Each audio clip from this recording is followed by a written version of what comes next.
Okay.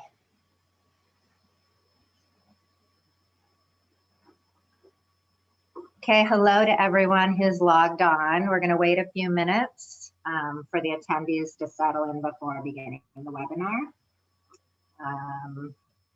I'll probably repeat myself, but I'm Kimber Sachs. I'll be your moderator this evening. We have a large group coming on, so I want to give as many people as much time as possible to sign in before we get started. So let's just give it a couple of minutes.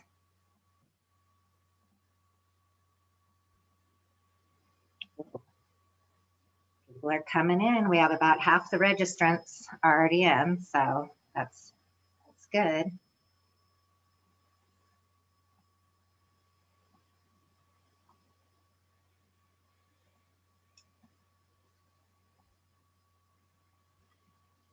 Already have questions coming in.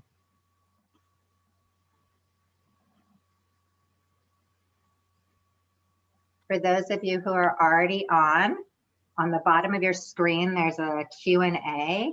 It's a little bit different than the chat. Of course, you're welcome to use the chat, but it's very helpful if you use the Q&A to send your questions.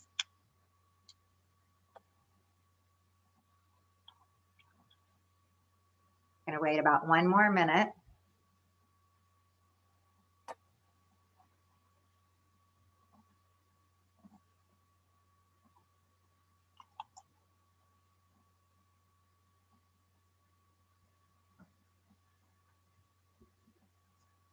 I wish I had some good jokes.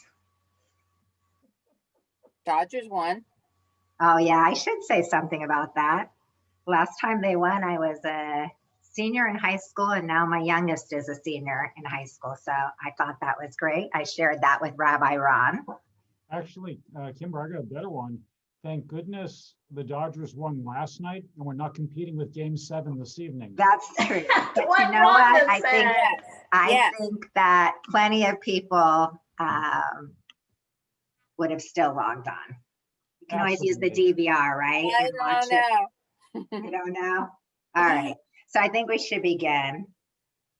We have about half the participants. Oh, a little bit more. We'll start. So let's begin. I'm Kimber Sachs. I'm a member of the Mount Sinai Memorial Parks and Mortuaries team. All of us here at Mount Sinai welcome you to tonight's webinar event. As an ongoing resource to the community, I'm happy to announce that this is going to be the first of many webinar events hosted by Mount Sinai. Tonight, I will play the role of moderator, but every day I'm the director of advanced planning. I spend a lot of time with my colleagues, but more important, I spend most of my time, as do they, with members of our Mount Sinai families. And day in and day out, year after year, we recognize that many of the same challenges and topics arise, showing me that life's journey brings us to, all of us, into usually the same place, the same situations, and we're often looking for guidance. I'm very proud and I appreciate the efforts at Mount Sinai that we make to provide information and educate our families. So it only seemed appropriate that we expanded our resources to create a space where we can have meaningful discussions and open discussions about topics that matter to our community. So whether you're affected by memory care, which I won't say unfortunately, it's just life. I have recently been touched by it in my family. So whether you're affected by memory care or just curious, we've brought together a wonderful panel, as you see, to help guide the discussion and answer your questions. If you were on earlier, you heard me tell everyone that at the bottom of your screen down below, it shows a Q&A. So you're probably used to in Zooms hitting the chat to speak with people. We'd really appreciate if you clicked on the Q&A to put the questions in. And this way we can keep track of them and hope to answer. We'll do our best to answer all of them. So are you ready? Memory care, let's talk about it. So first, I'd like to introduce our panel, and I'm going to give them each a few minutes to talk about what they do, how perhaps memory care has affected their lives, and really, truly, I'm going to keep it open, and the three of them are going to be able to talk about whatever they'd like to talk about for a few minutes, and then we'll get into the questions.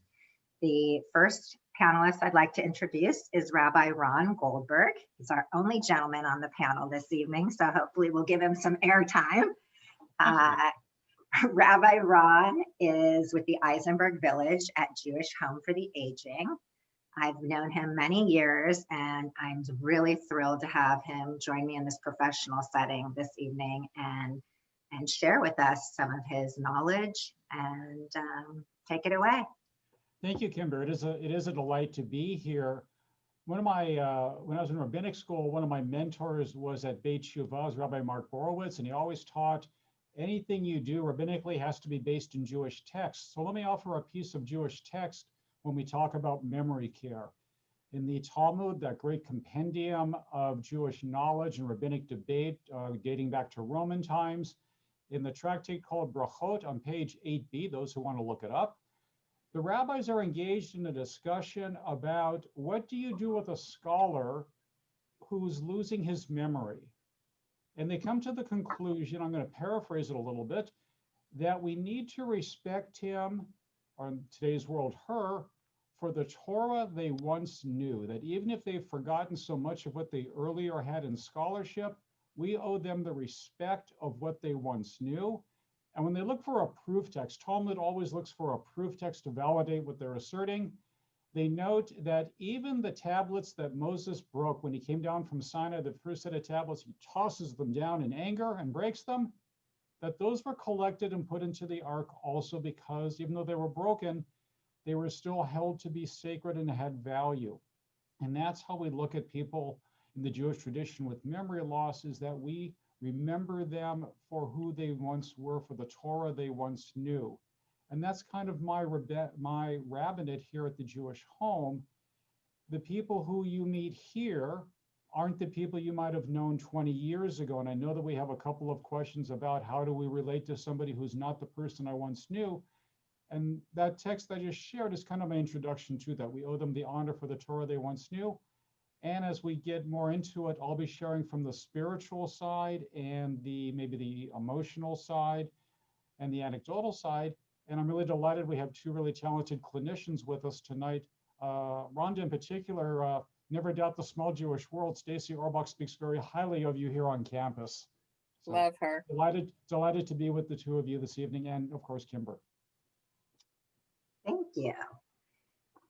Okay, so I guess I have to pick which one. I guess we'll start with Ronda Wilkin. Happy to have you with us. Ronda is a certified dementia practitioner and an administrator with Silverado Care in Thousand Oaks. Is that proper? Mm-hmm. And again, small world. I was doing with my colleagues a Zoom for one of our congregations, another topic, and Ronda was a participant. And through that, I actually reached out to her to have a conversation about personal matter, and something like this was born. And you just realize that so many of us, as I said before, are on this journey. And so many of the same topics relate to all of us. So Ronda? Well, thank you. I'm so blessed and honored to be here. So a little bit about background. It's a personal and a professional passion to be in memory care. I am my sweet mother passed in January. She actually was the third generation in our family to have Alzheimer's and earlier onset. So I lost my great-grandfather, my grandfather, my mother's older sister, my mother. We also lost my father-in-law. So I get this disease from so many different angles. And then professionally, I've had over 30 years of healthcare and human services. and many of those years in senior care, the last almost 4 years directly in all memory care administration. So I'm happy to be here. Yes, I am the administrator at Silverado here in Thousand Oaks, and just happy to help where I can. So thank you very much for including me. You're very welcome. Thank you for being here. Our third panelist is Jordana Lawrence. She's the Educator and Care Specialist for the Alzheimer's Association, California Central Coast Chapter. I got that? You did. So Thank she's you. probably going to be answering a lot of our questions. Jordana? Well, thank you. And again, thank you so much for having me. I've really been looking forward to this, to be able to kind of impart knowledge to help people get through this. And again, like Ronda and like most of you, I came from a personal background. My mom had mixed dementia, which means that she had more than one kind. And that kind of got me into the world of the Alzheimer's Association, because I went there as someone looking for answers and help, and did that. And then when my mom passed, I became a facilitator and was a facilitator up in Santa Barbara for 8 years, and then got a job at the Alzheimer's Association down in Ventura. So this is where I've been for almost 3 years now. Great. Well, believe it or not, it looks like we have quite a few questions that have already come in, but we had some questions we knew that would be important for everyone. So we're going to start with those. Although it may seem very basic, I myself just learned about this. So I'm going to start with, I believe we'll ask Jordana, but what is dementia? Dementia is where your memory and your functions start to be kind of inhibited. And there's so many different types of dementia. There's supposedly like anywhere from 100 to 120 different dementias. And the 4 that we deal with is Alzheimer's, Lewy body dementia, frontal temporal lobe, and vascular dementia. And Alzheimer's being the #1 and where most people have heard about it. But dementia is kind of the umbrella for all the others. Okay, so is there a difference between Alzheimer's and dementia? Rhonda, do you want to answer that, or? Sure. Well, it's similar to the term cancer, if you will, right? Cancer is an umbrella for hundreds of types, right? Skin, ovarian, breast, et cetera, et cetera. When we use the word, just as Jordana said, when we use the word dementia, we're talking about the umbrella for all of the memory loss diseases that we're diving into this evening, with Alzheimer's being about 60%. And so it is the largest piece of the dementia umbrella. But they are similar and different. So I guess a question I would have just from that is that a lot of people make jokes. They say old timers disease, or they forget names, or you say, oh, I can't find this all the time. Is some form of dementia or Alzheimer's just a natural part of aging? No, it's not. So an example that I frequently use is many of us have had either ourselves or a family member break a wrist or an ankle or a leg or something, and the cast comes off. And you have atrophy of that particular limb. You're like, oh, wow, this is so much smaller. That's exactly what your brain is doing with dementia. It is atrophying. And that's a disease. And that is not a normal part of aging, to have your brain do that. So it's interesting that you said that, because I think that a lot of people don't understand, included, that it's a disease. Terminal. Unfortunately. Right. And after speaking with you, I always thought people going to assisted living places, or let's say, they're with Rabbi Ron and they're in Jewish Home for the Aging, and then over time something happens, they have to be moved to the memory care. But I just thought they were getting older. So what you're saying is it's a disease. And when you say it's terminal, what is your, when you say that, you mean they die from that, or go ahead, Jordana. They do die from that. And as a matter of fact, in Ventura County, it is the third leading cause of death in Ventura County. In California, in the United States, this is the sixth leading cause of death, and just Alzheimer's. So not the other dementias, so just Alzheimer's is the third leading cause of death. So Rabbi Ron, I saw you put your hand up. Did you want to add? I was just going to add the idea that it is very emphatically a disease, not occurs as a natural part of aging for every person. I am around a senior population on a daily basis, and we have people well over 100 years of age who will tell me about events. We were talking about baseball. They can remember watching, as a very young person, people like Babe Ruth play. So that their memory is still in a lot of ways very, very intact, though I suspect we'll talk more about memory and retention a little bit later on. Okay, so since you brought up that it is a disease, I know, Ronda, you mentioned your third generation.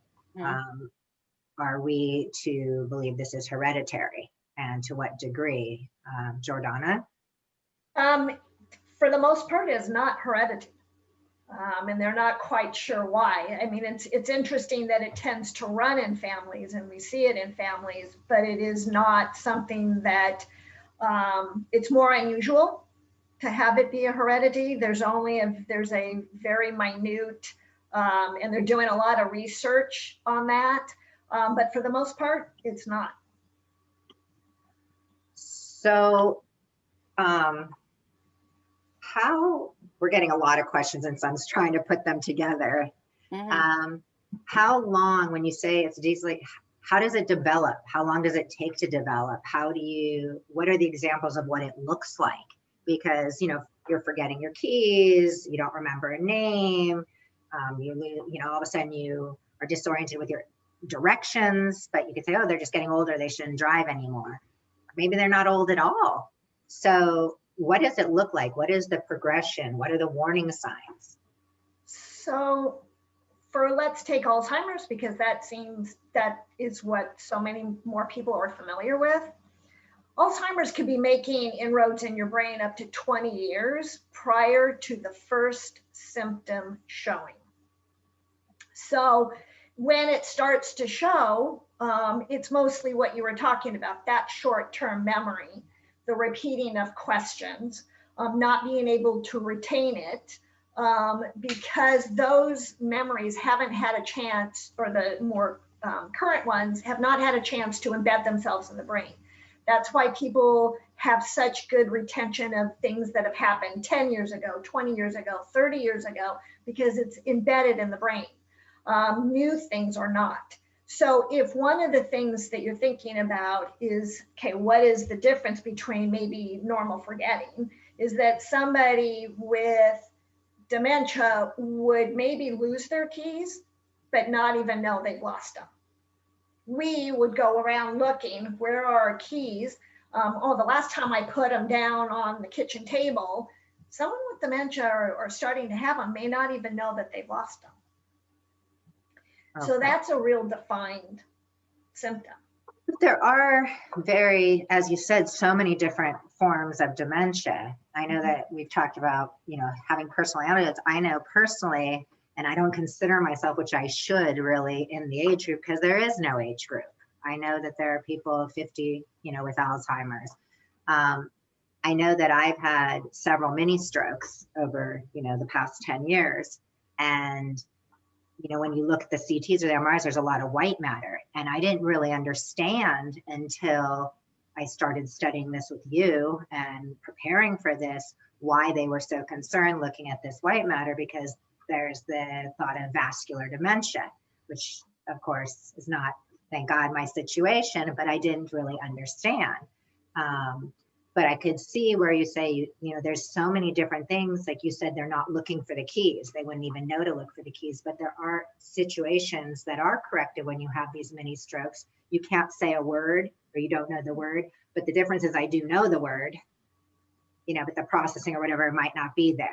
So I understand what you're saying is, if, I wouldn't even want to say that word. And it's really important that those of us who might be afflicted or those who love us or we love are able to engage in this conversation so they can recognize different things, such as not even looking for the keys. So thank you for that. Well, and then family members may find the keys in the freezer, or they might find them somewhere else, and then that's going to give them a clue. Something's not right here, you know? Okay, so one of the questions is that obviously Alzheimer's is not just about losing memory. So what most of our viewers are asking about, what does the person afflicted know what's going on? And I think that's a loaded question because there's different types of dementia. So I know personally, some people don't even recognize who you are, so they don't know that, whereas other people do know who you are but can't remember your name. I know recently a very close loved one to me asked my mom if that girl was going to come over. You know, that girl, meaning me, certainly knows who I am, but didn't say my name. So Rabbi Ron, did you have something to add? I would put out there that this is going to be anecdotally, not a real awareness that the people who are suffering are me and you watching somebody else, that they're not really aware that there is something going on, and it's their normal, for lack of a better phrase. And it hits me personally very horrifically because on campus here, I have a resident who's, let's see, I used to work with her husband at our home synagogue. Her daughter is in women's league with my wife. Her grandson and I played on the same softball team, and her great granddaughter was my student, and she has no idea who I am. And she's unaware of it. You know, she'll talk to me periodically about our home synagogue as if I've never been there. So I think the one who's suffering is me because I know her from there. And Well, okay, so we have a lot of people writing in about supporting someone living with dementia or Alzheimer's. I have probably half a dozen questions about that. And to summarize, obviously, you both are professionals, so you can imagine what the questions are, but many of them are also, what if they do know? What happens when that frustration happens, when they get aggressive, when they maybe don't want to take a shower because they're afraid of the shower or don't know the shower, or try to hide the fact that they're forgetting things or disoriented. So it can be very difficult for those that are caring for them at home. And it's particularly a difficult time now with the shelter in place. So a lot of these people are very isolated. So I know that too is a loaded question, like many of the others I've asked, but perhaps you guys can go around and address, you know, how we can support those living with dementia and Alzheimer's as a spouse, you know, a child, a friend. My best advice is always to live in their life, right? So if somebody is saying, oh, my mother's going to pick me up from the bus stop, I've got to go meet her, I don't ever correct anybody and say, oh, your mother died 30 years ago. I live in their world, and I will redirect and say, absolutely, let's go find that bus stop and we'll take a walk, and then I'll redirect them into an activity. Don't ever correct, because one of the things that I like to teach people is the saying, you can't argue with the disease, you're going to lose.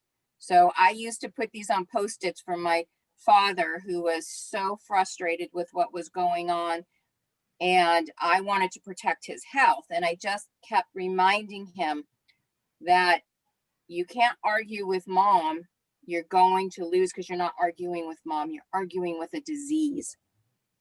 And you need to just live in there now. And that is so important, just to be with them, acknowledge them, go with it, and live in there now, quite frankly. We don't try and correct. If you correct, you get behaviors. And you can escalate the situation. And you will escalate it, yes. Yeah. Absolutely. I remember my mother, my husband came and he stopped into the last community I was the administrator of, and he gave my mother a great big bear hug. And I was in the back of the community, and the front desk told me my husband was in the building, and I walked up front, and my mother turned to me with my husband standing right next to her. And I've been married almost 30 years, and said, I want to introduce you to a friend of mine. I that minute didn't know whether to laugh or cry, because she recognized he was a nice person. She let him give her a bear hug. She had no idea that this was her son-in-law from the last 30 years. No idea. She wanted to introduce me to a nice friend. So so I didn't stop and say, oh, Mom, don't you know who this is? Don't you know?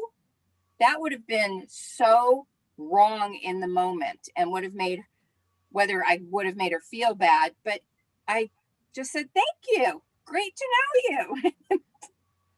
I mean, that's interesting. Moment.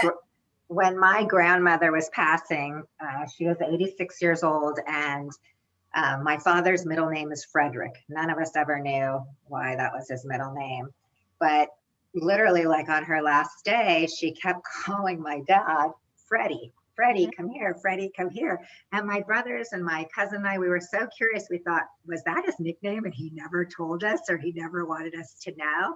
And my dad was great. He just went along with whatever she said. And he's a doctor, so he was bedside. And then afterward, I learned that Freddie was her OB who delivered my dad. So it's very likely that she thought she was having a baby, or she was in bed at that time, and she was saying to the doctor, oh, Freddie, come here. And she just thought my dad was the doctor who had delivered him. And so he just played along, and I think it was really nice. But there are a lot of questions on here that are a little bit more specific. Rabbi, did you want to add something? Just very quickly, Ronda's 100% correct, but let me just add this little piece to it. When we're learning to be with somebody who's in disease, it's a learning curve for us also. So an example I'll give is when I first started here at the Jewish home, a resident would say to me, have you seen my husband? And I would do that same mistake Ronda just mentioned. I'd say, I think he died. I would go right into that. Right. Your husband left us a while ago. And that never brought me anything except grief. Okay, I was arguing, as you said, with the disease, and it took me a while to learn, go with it. Right. Oh, your husband, you know what? I wasn't looking for him. What's he wearing today? Oh, he's in his red shirt. Okay, when I go around, I will look for him and send him in your direction, and solve the problem. Right. It does. Yeah. But how about for those people who are asking, these are the beginnings of preparing for memory care. We're jumping all the way to these people who are diagnosed, they have the disease, they're at Silverado, they're at Jewish home. What about those of us who are sitting at home and all of a sudden the keys are in the freezer, or they're not looking for the keys, or someone goes out driving to the market and 2 hours later they're in Pasadena and they're lost, but everything else is fine. They have conversation, they still got the dinner with you, they go to the high holidays. So there's a lot of questions as these things progress. For example, someone's asking, why does my dad keep looking for my mom? So they're in the house. We know it's progressive. Now, mom and dad are together in the house, but he always has to know where she is. Why is dad always ask where my mom is? Why is he trying to keep track of her? Why, if she leaves the room, does he say, where's mom? I have to go find her. Why is he looking for her? It's a security. Yep. That his wife is his security. That's where he feels safe. That's where he feels comfortable. If she's not there, then life becomes a little scary, because there are some of them, even in the beginning stages, they may not know on a logical level that something's wrong. They know more on an emotional level that something's not right. And as much as we may practice when we're around them, if someone says something off the wall, or someone does something, because the disease is now showing its face, we may have a reaction. So they're basing it off of us. People with dementia in the beginning stages, they become much more, the depth perception is off. They're more sensory sensitive. So lights become harder. Music, loud music becomes an issue. And so you're having to see what they're struggling with. And as a family member, really trying, one of the hardest things is to really broach that subject with the person who's showing those symptoms of, maybe we need to see a neurologist. Maybe we need to find out what's going on here. Okay, so a question is, how much autonomy do I give someone with memory loss without taking all of his decisions away from him? So you make the decisions easier. For example, don't give them an entire closet. You take out a red shirt and a blue shirt and you say, honey, which shirt do you want to wear today? Or if you see confusion at a restaurant, menus, multiple choices become really hard. So you might say, oh, Mom, last time we were at this restaurant, you enjoyed the salad. Do you want the salad or do you want a hamburger? Just limit their choices, and that still gives them some autonomy. You want to allow them to do what they can do up until they can't. Okay, so a question is, how do you know when it's time not to go to assisted living, but time to talk to your loved one about a caretaker or someone coming into the house? Or when do you start that conversation? When do you know it's time to have that conversation with a parent? And how do you broach that conversation? You have that conversation, not so much when the person with dementia needs it, as much as the caregiver needs it. Yeah. You know, I mean, because like what the rabbi said earlier is that sometimes they don't always know how bad they are. They're not seeing that. But you as the caregiver, you're absolutely seeing it because you're exhausted. You've been running around, you're trying to make them safe. Things are happening. So it really, to have somebody come in, it's really up to when the caregiver needs it. Jordana? Yes? Then along that same line, let me just piggyback on that. Each caregiver, each family member is a little bit different. So I've had some families who can do a tremendous amount of care at home without outside assistance, and other people who feel terrible that they can't deal with serving mom or dad, feeding them like they were a small child again. Yes. Everyone's a little bit different. So I'd almost say, what's your comfort level? Okay, what are you comfortable with, and when does that threshold begin to be reached where you know that I can't continue on this road without assistance? Our tradition says, we owe our parents, honor your mother and father. What does that mean? It means that you provide them with food and shelter and sustenance in their old age. But if you can't do that yourself, the tradition recognizes that's okay. That's okay to get outside assistance to help you out with that. Right. Because if you don't, your health could be in jeopardy.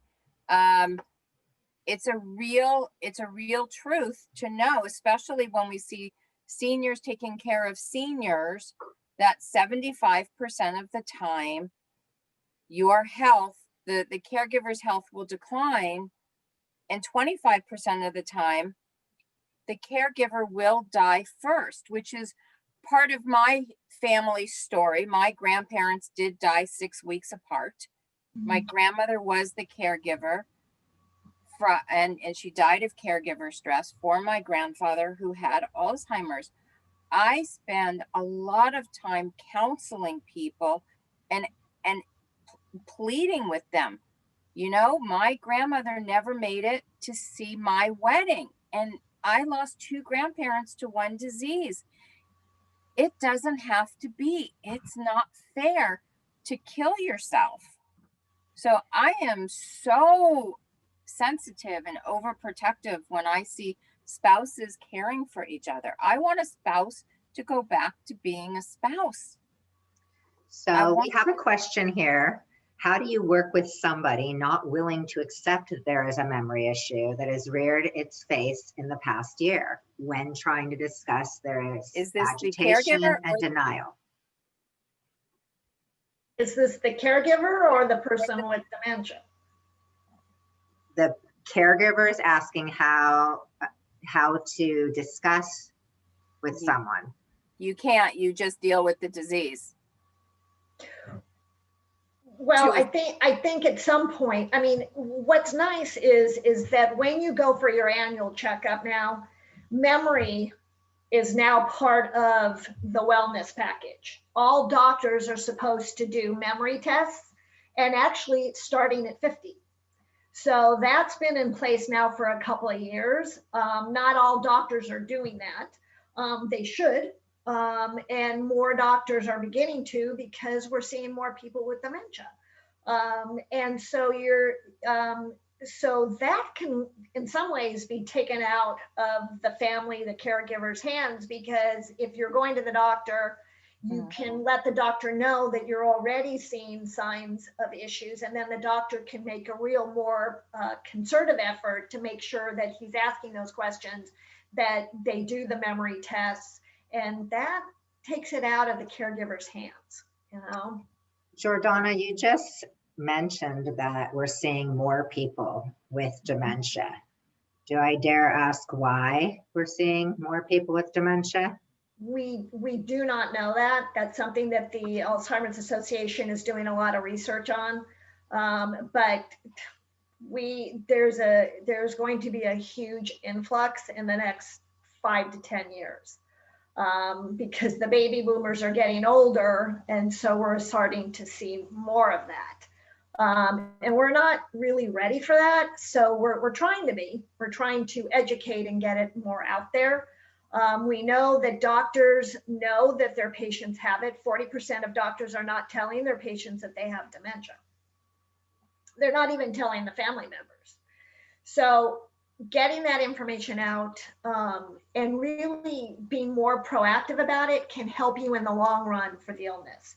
We know that through the course of the disease, it can cost up to $350,000 to take care of somebody with dementia. But if you get an early diagnosis, if you start making your plans and you start being a little bit more strategic as to how you want this to play out, you can save up to $65,000 through that course. So that's why it's so important to get an early diagnosis, to be able to have those choices, to find out how you want it to progress, how you want your treatment to be. And to make those moves financially to give you guys the buffer. Can you answer how dementia affects the physical body on a daily basis, progresses and affects you physically?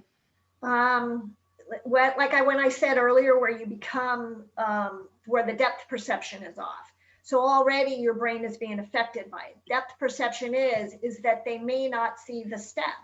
So if you have stairs in your home, you have to kind of make a real concerted effort to really focus, as that's a step there. For instance, going into the bathroom, if you have a white toilet and white walls, they may not see the toilet. So that becomes a problem. So maybe if you can, paint the walls different colors so the toilet stands out, or put a colored, a very colorful toilet seat on so that they can see it. Those are in the beginning stages. What more happens to the body? I know that as people get older, they don't eat as much, but I've also read that those with dementia or Alzheimer's also tend to stop eating. Could be right or not, but we do have 2 or 3 questions here about the physical, what happens to the body, and it seems that what do we do about that? So I think you do it as it happens. Walk becomes, you start seeing where they're not lifting up their legs to do a normal walk. There's more of a shuffle. And that's because they're beginning to not remember how to lift their legs up. It's the same thing of when they're trying to eat. They may not know what the fork is or what the spoon is, or what you're putting in front of them, or how to chew and be able to swallow. So as that progression, you have to look at the fact that the brain is what controls every movement, every function of the body. As that disease progresses, it's going to affect everything. We know that people with dementia are more susceptible to glaucoma. We're not sure why, but certainly I saw that with my mom because she had it. And so those are the type of things where you're kind of putting out the fires a little bit as the disease progresses. So another question along with eating is sleeping. It seems that there's a tendency for them not to sleep as well or wake up in the middle of the night.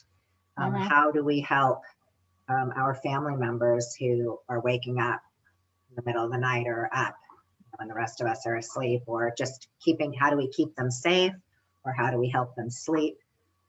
What is it that we can possibly do in this situation? Well, I'm now going to make a pitch then for placement, because safety comes first. And in a 24/7 community, there are caregivers and staff who are up all night. And so we believe we let our residents do what they want to do. And if somebody wants to pace all night, that's fine. I'm certainly not going to medicate them not to when that's not what when their body tells them they want to pace. We're going to let them do what they want to do. Safety comes absolutely first. And if you can't keep somebody safe at home, it's essentially saying, why are you putting off treatment? Most of us would seek treatment for any other health issue we might have. And we don't want the 911 phone calls, but that's often what we get, right? We get it we get the call when there's a crisis. And it would be so much better for everybody if we didn't get to the crisis stage. Okay, so Rabbi Ron. I for the second time tonight, I'm totally agreeing with Ronda. We have that issue with my overnight crew. I spend time counseling my overnight guys. How are you holding up? Because one of the things they'll do is they'll want to check the residents who are asleep about every 15 minutes to make sure that everybody is comfortable and sleeping through the night. When the residents wake up, if they want to have a snack, if they want to take a couple of laps, we're down with that. And in most cases, after they've had a snack, after they've done a couple of laps, you know what? I'm tired. Okay, let's go back to bed. It's back to that thing about fighting with the disease. You're never going to win. And letting them have that snack is the path of least resistance and highest safety, for that matter too. Okay, so all three of you are nodding your heads. So this leads perfectly to the next question. Is there a resource or specialist from an organization who can sit with me and my parent to begin the conversation? And is that advised, or is this something we should learn to do privately in our homes? I mean, I've done it. I mean, I've had families come in. Well, this is when we were in person, but I've had families where they've wanted their loved one to understand that things are a little harder and a little bit more further along than they think. Because we do know that most of the time when someone is finally diagnosed, there are 7 stages to dementia. Most of the time when someone is diagnosed, they're not in the first or the second stage, they're in the third or fourth, which means families have waited a long time before they've really gotten their loved one to be diagnosed and to try to kind of navigate. And after a while, someone with dementia is going to need 24-hour care. And there's no single human being that can take care of someone 24/7. Okay, so could you please explain the difference between assisted living facility and a memory care facility? Sure. So there's many different choices when you're looking for placement. Assisted livings fall under a category called RCFE, licensed by the Department of Social Service, DSS, licenses us all. So you have, owners have a choice, communities have a choice. If they're going to be multi-level, have assisted living with a piece of their community being memory care, or they can be all memory care. Silverado specializes in all memory care. And then even within the memory cares, there's different levels. How clinical are you going to be? Are you running with 24/7 nursing? Are you only running with one nurse who's on call 24/7 with other caregivers to aid to take care of the care? So Okay, so how does a memory care facility care for those with dementia? What is it that they do? You're saying that the staff, there's more staff?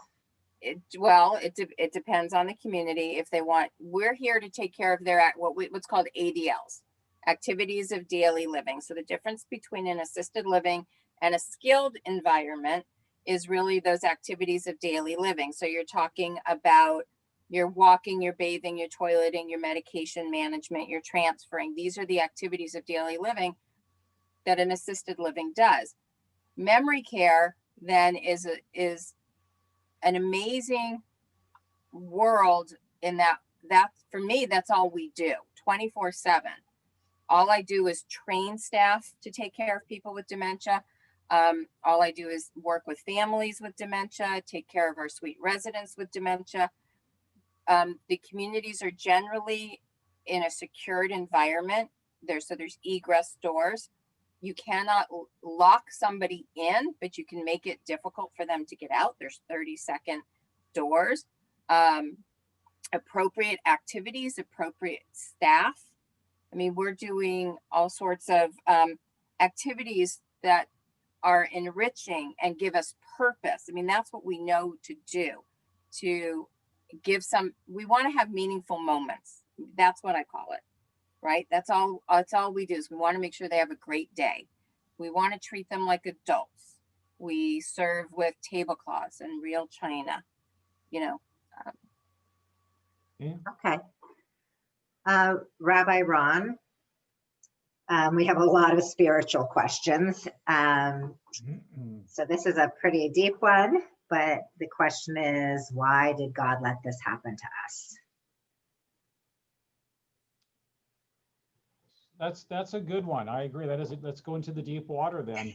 Very deep. Okay, I'm gonna answer it this way. First, I have to offer this disclaimer. God doesn't answer to me, I answer to God. Mm-hmm. Okay, let's be clear on that. The second part is, if you've read the book or are familiar with the book, When Bad Things Happen to Good People, I happen to agree with an awful lot of what Rabbi Kushner wrote, that we live in a natural world and natural things happen to us in the course of that life. That I don't think that the universe says, Moshe, you're going to have this marvelous life and live to be 120 and everything's going to be great. But you, David, you're going to get early onset Alzheimer's when you're 47. I don't think the universe works like that. I think it's a natural world. Why does one person get cancer and the other person does not?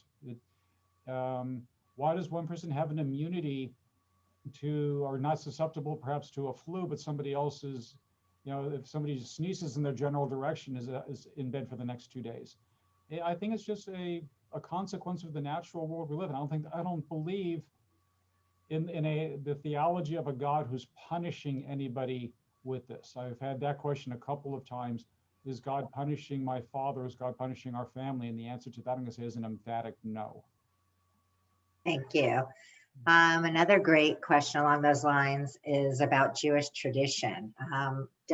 Do our Jewish traditions or prayers play a positive role in those affected? And seeing that you are a rabbi in residence, how is it that, what role does that play? And perhaps you have I have to say, Kimber, that our Jewish rituals and song plays a deep part in the day-to-day life of people who are suffering these diseases. Why? And I think both Jordana and Ronda mentioned it. some things are really, really deep in the hard drive. And among them are those, what is your earliest Jewish memory? And most people will say, I remember my mom lighting Shabbat candles. So one of the first times I was doing Shabbat here in our Goldenberg Ziman building, I'm looking at the crowd, all of whom are dementia patients, and I'm sure it's going nowhere. So I went bim, and the whole room started going bomb. They started singing along.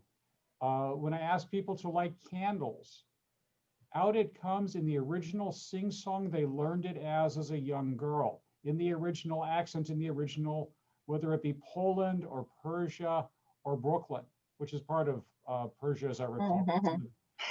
The point being is that Judaism is an important touchstone. It's something that families still engage in together. I'll see families during the high holidays when we were able to gather, helping Grandpa put on talis and kippah, and sitting and standing for Torah service. I've seen people who are in dementia have an aliyah because they remember very much how to recite it, how to do it, how all that comes with it. I think it's very meaningful, very, very meaningful. I think Jordana and Ronda both agree that music and rhythm and those things are very, very deep in the hard drive. And they're a ginormous touchstone for us to still access the person we think of. Great. Kimber? Yes, thank you very much. Sure. Okay, so a lot of conversation has been about whether they should go into care or not.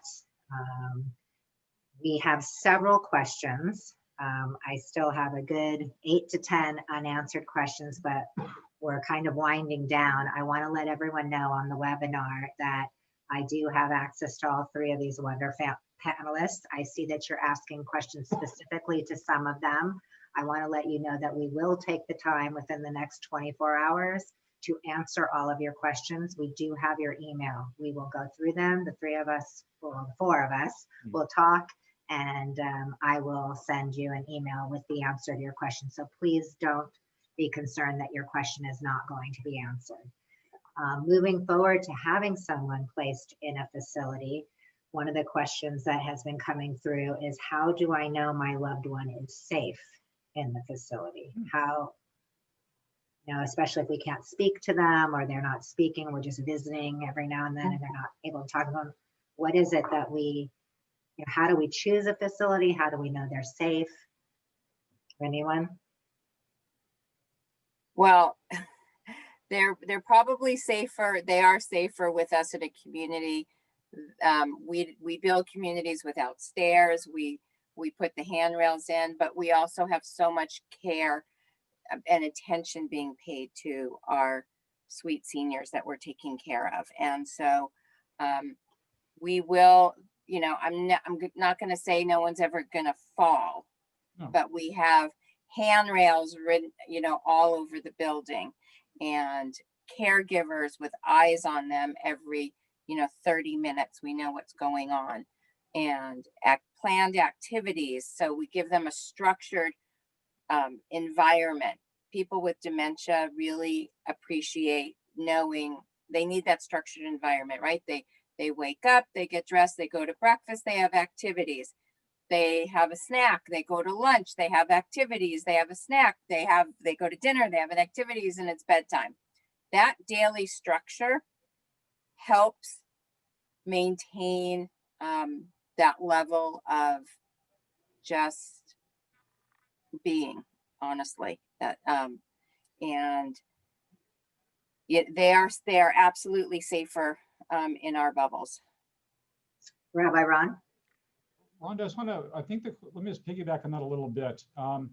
If somebody is trying to figure out what facility might be appropriate, or if a facility they're considering is good or safe, there's a lot of places to start with. Number one, in our modern computer world, the Jewish home, I think, is rated on Yelp just as a starting point, okay?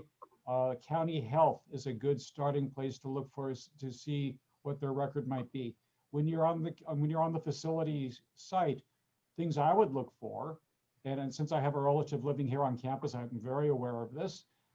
What does the activities calendar look like? Ronda was very emphatic about it, and she's right. what are the activities for the day? What does the menu look like? What does the food service look like?